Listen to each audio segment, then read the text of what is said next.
Au travers de cette vidéo, je voulais mettre l'accent sur la spiritualité,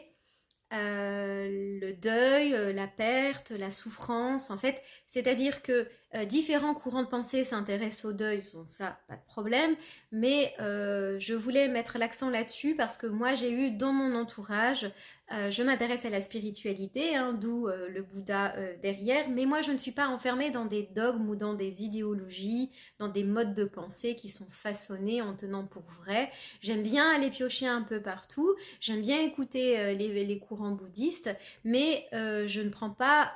comment dire, en compte tout ce que j'entends et tout ce que je dis. J'adopte mon propre discernement, je prends ce que j'ai envie de prendre et ce que j'ai pas envie de prendre, je laisse de côté pour ne pas me laisser influencer ou me laisser endoctriner en fait par des choses qui ne m'appartiennent pas. Ce que je veux dire, c'est que dans mon entourage, quand j'ai perdu ma petite sœur et que j'ai voulu me confier sur la souffrance que je traversais, sur la terrible nouvelle, c'était un choc, à chaque fois ça a été des chocs, que ce soit pour mon père quand j'avais 21 ans, pour ma mère quand j'avais tout juste 27-28 ans, eh bien ça a été à chaque fois des morts brutales en fait, la veille ou le matin on se quitte et le lendemain plus rien quoi. Donc quand j'évoque ma souffrance et ce que je suis en train de traverser à mon entourage amical particulièrement, et que j'entends mais t'inquiète pas, ça fait partie de ton chemin de vie, c'est ce que tu dois vivre, c'est ce que tu dois expérimenter, tu vas en ressortir plus forte, tu vas tirer une leçon de vie de ce que tu viens de traverser, si tu as traversé tout ça, ça n'est pas pour rien, tu devais certainement traverser la nuit noire de l'âme, et stop, stop, stop, stop, stop, stop, stop. Tu fermes ta bouche pour pas dire autre chose. Je n'ai pas envie d'entendre ce genre de choses.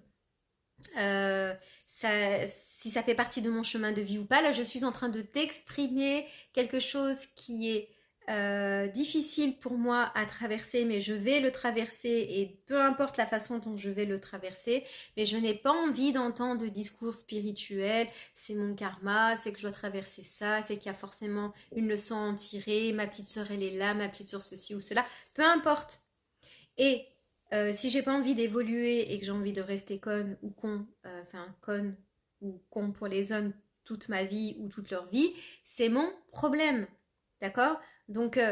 moi je trouve que parfois, les gens qui sont dans la spiritualité vous regardent d'un air condescendant en étant au-dessus de vous, en vous disant comment faire, parce que eux, souvent, ils savent. Moi je m'enchaînement, moi je vais faire du yoga, de la méditation, et stop,